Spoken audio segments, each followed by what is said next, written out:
பாலும் தெளிதேனும் பாகும் பருப்பும் இவை நான்கும் கலந்துனக்கு நான் தருவேன். கோலம் செய் துங்கக் கரிமுகத்துத் தூமணியே, நீ எனக்கு சங்கத் தமிழ் மூன்றும் தா. சிவாய நம. மாணிக்கவாசக பெருந்தகை திருச்சதகத்தில் மெய்யுணர்தலை பாடுகிறார். முழுவதும் கண்டவனைப் படைத்தான் முடி சாய்த்து, முன்னாள் செழும் மலர் கொண்டு எங்கும் தேட அப்பாலன். இப்பால் எம்பிரான் கழுதொடு காட்டிடை நாடகம் ஆடி, கதி இலியாய் உழுவையின் தோல் உடுத்து உன்மத்தம் மேற்கொண்டு உழி தருமே அப்படின்னு பாடுறார். கண்டவனை அப்படின்னா படைத்தவனை, செழுமலர் கொண்டு அப்படின்னா செழுமையான மலர்களை போன்ற திருவடிகளை கொண்டவன். இன்னொரு பொருள் பேர் ஊக்கம் பூண்டு. அப்பாலன் அப்படின்னா தென்படாது இருந்தவன். இப்பால் அப்படின்னா ஈண்டு. கழுதோடு அப்படின்னா பேய்களோடு சேர்ந்து. காட்டிடை அப்படின்னா சுடுகாட்டில். கதி இலியாய் அப்படின்னா ஒன்றும் இல்லாதவனாய். உழுவை அப்படின்னா புலி. உன்மத்தம் அப்படின்னா பித்து. உழி தரும் அப்படின்னா திரிகிறான். எப்படிப்பட்டவன் இவன் சிவபெருமான் அப்படின்னா அழகாக ஆரம்பிக்கிறாரு. இந்த உலகத்தை தோற்றுவித்தவர் யார், படைத்தவர் யார்?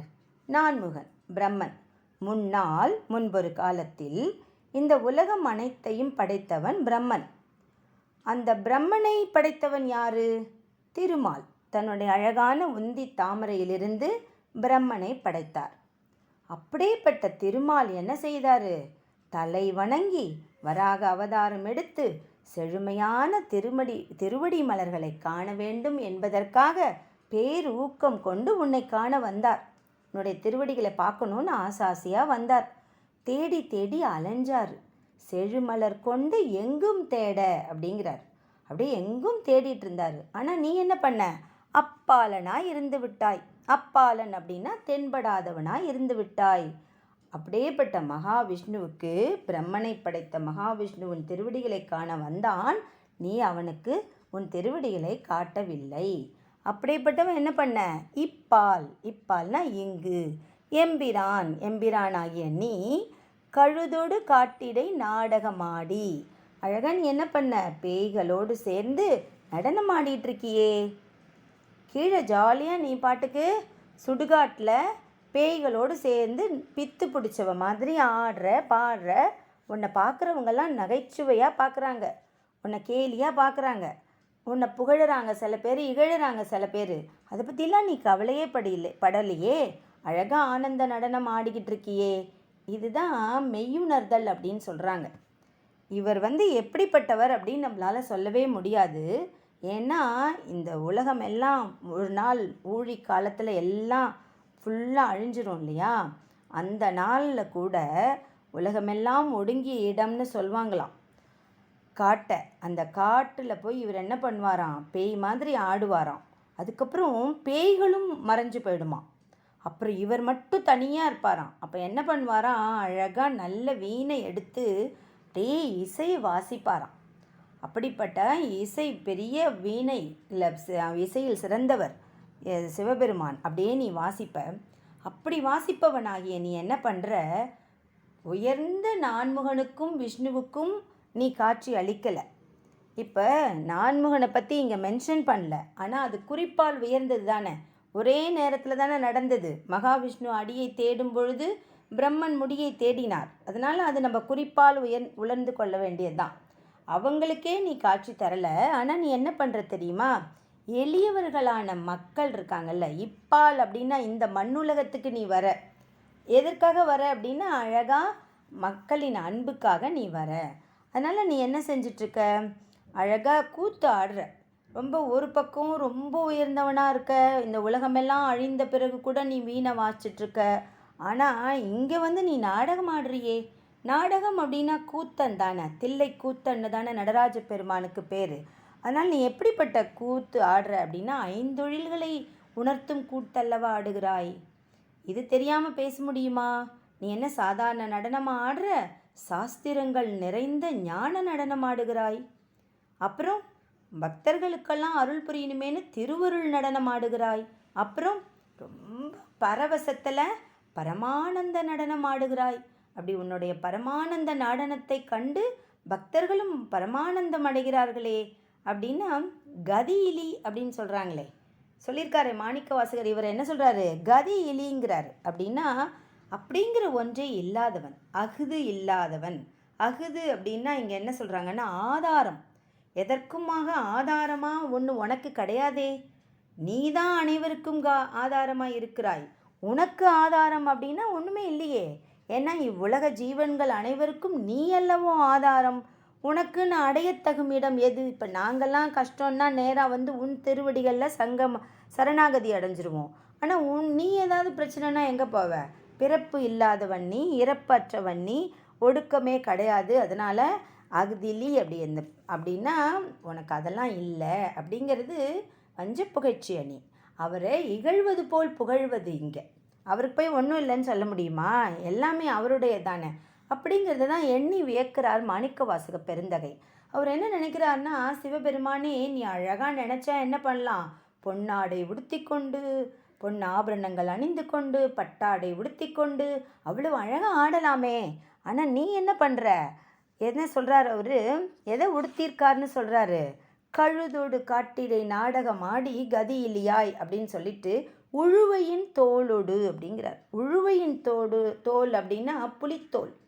புலித்தோலை அணிந்து கொண்டு நீ உன்மத்தமாய் பித்து கொண்டு ஆடுகிறாய். அப்படி ஆடுறியே அப்படின்னா இந்த புலித்தோலை ஏன் அவர் உடுத்தி கொண்டார்? எதுக்காக சிவபெருமான் புலித்தோலை உடுத்தி இருக்கிறார் அப்படின்னா இந்த இடத்துல ஒரு கதை வருதுன்னு சொல்கிறார் தண்டபாணி தேசிகர். அந்த கதையை நம்ம தெரிஞ்சுக்கணும். ஏன் சிவபெருமான் புலித்தோலை அணிந்து கொண்டார் அப்படின்னா, தாருகாவனம்னு ஒரு வனம் இருந்தது. அந்த வனத்தில் வாழ்ந்த முனிவர்கள்லாம் ரொம்ப சக்தி வாய்ந்தவர்கள், ஆற்றல் பெற்றவர்கள். ஆனால் அவங்களுக்கு ஒரு பிரச்சனை என்னன்னா, ரொம்ப கர்வம் தலைக்கு ஏறி இறைவன் ஒன்று இல்லை, நாங்களே அனைத்து சக்திகளையும் உடையவர்கள், சிவபெருமானை விட தாமே உயர்ந்தவர்கள் அப்படிங்கிற ஒரு ஆணவம் அவங்க மனசில் தோன்றிடுச்சு. அதே மாதிரி அந்த தாருகாவனத்து முனிவர்களுடைய பத்தினிகள் இருக்காங்கல்ல, மனைவிகள்லாம், அவங்க என்ன நினைக்கிறாங்கன்னா, தங்களுடைய கற்பே உயர்ந்தது, கற்பினால் நாங்கள் இந்த உலகத்தில் உள்ள அனைவரை விட உயர்ந்தவர்கள் அப்படின்னு அந்த மனைவிகளுக்கும் பத்தினிகளுக்கும் கர்வம் வந்து விட்டதாம். அப்போ சிவபெருமான் பார்க்குறார். அவருக்கு ரொம்ப சந்தோஷந்தான், அவருடைய பிள்ளைகளான அந்த முனிவர்கள்லாம் எல்லா ஆற்றலும் பெற்றிருக்கிறார்கள்னு. ஆனால் அந்த கர்வம் தலைக்கு ஏறக்கூடாது இல்லையா? அப்போ சிவபெருமான் என்ன செய்கிறாரு? அவர் ஒரு கருணாமூர்த்தி. அவர் என்ன செய்கிறாரு? குழந்தைகளுக்கு சொல்லி கொடுக்கலாம். அவங்க வந்து தெரியாமல் தானே, அறியாமையில் தானே யாருக்கு கர்வம் இருக்குது அப்படின்னு சொல்கிறாங்களோ அவங்கள நம்ம கோபப்பட வேண்டாம், பாவம்தான் படணும். இப்போ கூட நம்மளோட வாழ்க்கையில் பல பேர் பார்ப்போம், ரொம்ப ஈகோ பிடிச்சவங்க அப்படிம்பாங்க. ரொம்ப ஈகோ இருக்குன்னா என்ன அர்த்தம்? அறியாமையில் இருக்காங்கன்னு தானே அர்த்தம். தனக்கு எல்லாம் தெரியும் அப்படிங்கிறவங்களுக்கு அப்படின்னு சொல்கிறது தானே நம்ம ஈகோங்கிறோம். தனக்கு எல்லாம் தெரியும் அப்படின்னு ஒருத்தவங்க நினச்சா அவங்க எவ்வளோ பெரிய அறியாமையில் இருக்காங்க. அதனால அப்படிப்பட்டவங்கள நம்ம வாழ்க்கையில் பார்க்கும்போது அவங்க மேலே கோபப்படக்கூடாது, பாவப்படணும். ஐயோ பாவம், இவங்களுக்கு அந்த இறைவன் இன்னும் இவங்களுக்கு உணர்த்தலையே அப்படின்னு. அதே மாதிரி இப்போ என்ன பண்ணார் கருணாமூர்த்தி ஆகிய சிவபெருமான்? இந்த தாருகாவனத்து முனிவர்களுக்கு ஒரு பாடம் கற்பிக்கணும். அது ரொம்ப அழகாக என்ன பண்ணுறாரு? ப்ராக்டிக்கலாக கற்றுக் கொடுக்கணும்னு சொல்லிட்டு ஒரு நாடகத்தை ஏற்றுகிறார். அந்த நாடகத்துடைய யார் என்ன செய்கிறார், கேரக்டர் யார் அப்படின்னா மகாவிஷ்ணுவை கூப்பிட்றார். விஷ்ணுவை கூப்பிட்டு சொல்கிறாரு, நீ அழகான மோகினி வடிவம் தாங்கி அந்த தாருகாவனத்து பத்தினிகள் இருக்காங்கல்ல, நீ மோகினி வடிவம் தாங்கி நீ என்ன பண்ணு, தாருகாவனத்து பத்தினிகள்லாம் வேறு இடத்துல இருப்பாங்க, நீ முனிவர்கள்லாம் தவம் செய்துட்டு இருப்பாங்க, அந்த இடத்துக்கு போயிடு அப்படிங்கிறார். சரி அப்படின்னு சொல்லிட்டு ரொம்ப அழகான மோகினியாக மாறுறார் மகாவிஷ்ணு. அவ்வளோ அழகு. அவர் அப்படியே மோகினி வடிவம் எடுத்துக்கொண்டு தாருகாவனத்து முனிவர்கள் முன்னாடி போகிறார். அப்படியே முனிவர்கள்லாம் அந்த பேரழகில் சொக்கி போயிட்டாங்களாம். அவங்களால தவமே செய்ய முடியலையாம். ஏடா இப்படி ஒரு அழகு அப்படின்னு சொல்லி ரொம்ப மயங்கிட்டாங்களாம். அந்த நேரத்தில் என்னாச்சு, சிவபெருமான் என்ன பண்ணாராம்? இந்த நாடகத்தோட இன்னொரு கேரக்டர் சிவபெருமான் தான். அவர் பார்த்தார், தான் எப்படி போகணுன்னு முடிவு பண்ணுறார். அவர் அப்படியே ஆடை ஆபரணங்கள்லாம் போட்டுக்கல. அவர் என்ன செய்கிறாரு? ஒரு பிச்சாண்டவர் வேஷத்தில் போகிறார். பிச்சைக்காரராக ஒரு வடிவத்தை தாங்கிக்கிறார். பெரிய கிராண்டான ட்ரெஸ் கிடையாது, அணிகள் மணிகள் ஆபரணங்கள் மகுடங்கள் இதெல்லாம் கிடையாது. சாதாரணமாக பிச்சை ஆண்டவராக அப்படி பிச்சை பாத்திரத்தை எடுத்துக்கிட்டு நேராக போகிறார். எங்கே போகிறார் அப்படின்னா, தாருகாவனத்து முனிவர்களுடைய பத்தினிமார்கள் இருக்காங்கல்ல, குடில் அமைத்து கொண்டு வாழ்வார்கள் இல்லை, அங்கே போகிறார். போய் என்ன கேட்குறாரு? பிச்சை கேட்குறார். பிச்சைக்காரனாக வரார். பிச்சைக்காரனாக வந்தவர் யார்? சுந்தரனாச்சே. அப்படியே அந்த முனிவர்களுடைய பத்தினிமார்கள் வெளியில் பிச்சை போட வந்து பார்த்துட்டு, ஐயோ இவர் என்ன இவ்வளவு அழகாக இருக்காரு, பேரழகனாக இருக்காரே அப்படின்னு அந்த பத்தினிமார்கள்லாம் தாங்கள் முனிவரின் மனைவிகள்ங்கிறதே மறந்து போயிடுறாங்களாம். இந்த பேரழகை பார்த்து சொக்கி போயிடுறாங்களாம். அப்படியே இந்த பிச்சைக்காரர் பிச்சை வாங்கிட்டு போனால் பின்னாடியே போகிறாங்களாம் இவங்கெல்லாம். இது இந்த இடத்துல இந்த காட்சி நடந்துட்டுருக்கு. அங்கே என்ன நடக்குது? இந்த மோகினியை பார்த்து இந்த முனிவர்கள்லாம் மயங்கி போய் மோகினி பின்னாடியே போகிறாங்களாம். இது ஒரு நாடகம் தானே. அப்படியே நாடகத்தோட காட்சி மாறுது. என்னவா மாறுது? சட்டுன்னு சிவபெருமானும் மகாவிஷ்ணுவும் மறைஞ்சிட்டாங்க. மறைஞ்சு போனோடனே அந்த வனத்தில் வந்து முனிவர்களும் இந்த பத்தினிகளும் அப்படியே தலை சுற்றுதான், மயக்கத்துலேருந்து அப்படியே தெளிகிறாங்க. எங்கே அந்த மோகினி அப்படின்னு அந்த முனிவர்கள் தேடவும், எங்கே அந்த பிச்சைக்காரர் அப்படின்னு இந்த பத்தினிமார்கள் தேடவும், கொஞ்சம் நேரம் கழித்து அவங்களுக்கு தெளிந்த நல்ல அறிவு வருது. ஓஹோ இது யாரோ பண்ண ட்ராமா அப்படின்னு புரிஞ்சுக்கிட்ட உடனே அப்படியே இந்த தாருகாவனத்து முனிவர்கள் புரிஞ்சுக்கிறாங்க, இந்த ஈஸ்வரன் தான் இந்த விளையாட்டு பண்ணியிருக்கான், இந்த கூத்து நடத்தியிருக்கான், இந்த நாடகம் ஆடியிருக்கான்னு சொல்லி சர்வேஸ்வரன் மேலே கோபம் வந்துட்டான் அவங்களுக்கு பாருங்களேன், சிவபெருமான் வந்து பாடம் நடத்தணும்னு ஒரு அழகாக ஒரு நாடகம் நடத்தி காட்டியிருக்காரு. அது வந்து அறிவை உணர்த்தாமல் அகம்பாவத்தை இன்னும் அதிகமாக்கி பெரிய கோபம் வந்துடுது. கோபம் வந்தால் என்ன நடக்கும்? சினம் உள்ள இடத்துல அறிவே வேலை செய்யாது. உடனே அவங்க என்ன செஞ்சாங்களாம், சர்வேஸ்வரா நீ தான் பெரிய ஆளுன்னு நினச்சிக்கிட்டியா, நாங்கள் வந்து இப்போ என்ன பண்ண போகிறோம் தெரியுமா, அபிசார வேள்வி நடத்த போகிறோம். அந்த வேள்வியில் நாங்கள் எல்லாத்தையும் தோற்றுவிக்க போகிறோம், உன்னை விட ஆற்றல் வாய்ந்ததெல்லாம் அப்படி தோற்றுவித்து உன்னை கொல்ல போகிறோம் அப்படின்னு முடிவு பண்ணிட்டாங்களாம். அந்த முனிவர்கள்லாம் தன்னை இன்சல்ட் பண்ணிட்டார் அப்படின்னு நினச்சிக்கிறாங்க. தங்களையும் தங்கள் பத்தினிகளையும் இன்சல்ட் பண்ண சிவபெருமானை அழிக்க வேண்டும்னு அபிசார வேள்வி நடத்துகிறாங்களாம். அதுலேருந்து என்னென்னலாம் தோணுதான், யானை வருதான், பாம்பு வருதான், சூலம் வருதான், மான் வருதான், பூதப்படைகள்லாம் வருதான், வெண்தலை வருதான், உடுக்கை வருதான், புலி வருதான். அப்படியே ஒன்று ஒன்றா வந்துட்டே இருக்குது. இந்த ஒன்று ஒன்றா வருது, கடைசியாக தான் புலி வருது. அதுக்கு முன்னாடி எல்லாம் ஒன்று ஒன்றா வருது இல்லை, அதெல்லாம் சிவபெருமானை என்ன பண்ணுறாரு, அப்படியே பிடிச்சி வச்சுக்கிறார். அதை கொல்லலையாம். ஏன்னா அம்பு எய்தவர்கள் அவங்க, அம்பை நோவதேன் அப்படின்னு சொல்லிட்டு பாவம் இதுங்க என்ன பண்ணும் அப்படின்னு அழகாக என்ன பண்ணுறாரு, ஒன்று வா வந்தியா, என்னுடைய உடுக்கையா வரியா, வா என் கையிலே வச்சுக்கிறேன், தலை வரியா நானே வச்சுக்கிறேன், பூதப்படைகள் வரிகளா வா என்கிட்டயே அசிஸ்டண்ட்டாக இருந்துக்கோங்க, பாம்பு வரியா வா என் என்னோடய கழுத்தில் நீ உட்காந்துக்கோ அப்படின்னு ஒன்று ஒன்றா, மான் வரியா மான் தோலை வந்து நான் வந்து பயன்படுத்திக்கிறேன், சூளம் வரியா வா என் கையில் வச்சுக்கிறேன் அப்படின்னு ஒன்று ஒன்றே தானே வச்சுக்கிட்டாராம். கடைசியாக தான் என்ன ஆச்சா, முயலகன் தோன்றினானாம். முயலகன் வந்தோடனே வா என்னோட திருவடிகளில் உட்காந்துக்கோ அப்படின்னு அப்படியே சாஃபன் பண்ணி உட்கார வச்சுக்கிட்டாராம். எப்படிப்பட்ட பேர் பாருங்கள் அந்த முயலகனுக்கு. அப்புறம் வேள்வி தீ வருதான், வா என் திருக்கையில் வந்து உட்காந்துக்கோ வேள்வி தீயேன்னு தான் கையில் ஏந்திக்கிட்டாராம். இப்படி ஒன்று ஒன்றையாக சரணாகதி அடைய வச்சு தன்கிட்டையே ஏற்றுக்கிட்டார். அதுதான் அந்த கருணாமூர்த்தி. அப்போ தான் அந்த புலி வருதான்.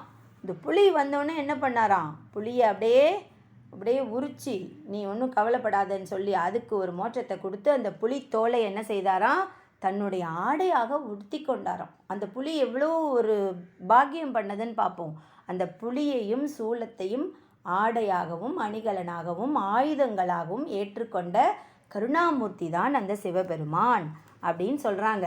அப்படி தான் அந்த புலி தோலை உடுத்தி கொண்டார் அப்படின்னு அவருடைய ஆடை அணிகலன்கள் எல்லாமே இந்த தாருகாவனத்து முனிவர்கள் ஏவிய இவரையே கொல்ல வந்த ஆயுதங்கள் தான். கருணையால் என்ன செய்கிறாரு, அந்த ஆயுதங்களை எல்லாம் தன்னோடைய ஏற்றுக்கிட்டார். யாருடா இவர், இவ்வளவும் அனுப்புகிறோம் எல்லாம் அங்கே போய் சரணாகதி அடைஞ்சிட்டு கோபமாக வந்தால் அப்போ தான் புரியுதான் இந்த தாருகாவனத்து முனிவர்களுக்கெல்லாம், இவர் எல்லாவற்றையும் உயர்ந்த பரம்பொருள், இவர்தான் படைத்தலுக்கும் காத்தலுக்கும் ஒடுக்குதலுக்கும் மறைத்தலுக்கும் அருளுதலுக்கும் காரணமான ஐந்தொழில் புரியும் பேரன்புடைய கருணாகரன் சர்வேஸ்வரன் அப்படிங்கிறத உணர்ந்து அவங்கெல்லாம் மண்டியிட்டு திருவடிகளை தொழுது கண்ணீர் விட்டு மன்னிப்பு கேட்டார்களாம். உடனே அவர்களையும் மன்னித்து அருளினாராம் சிவபெருமான். அப்படியேப்பட்ட திருவருள் புரிபவன் நீ அப்படிங்கிறத தான் இந்த புலித்தோலை இங்கே கொண்டு வந்திருக்கார்.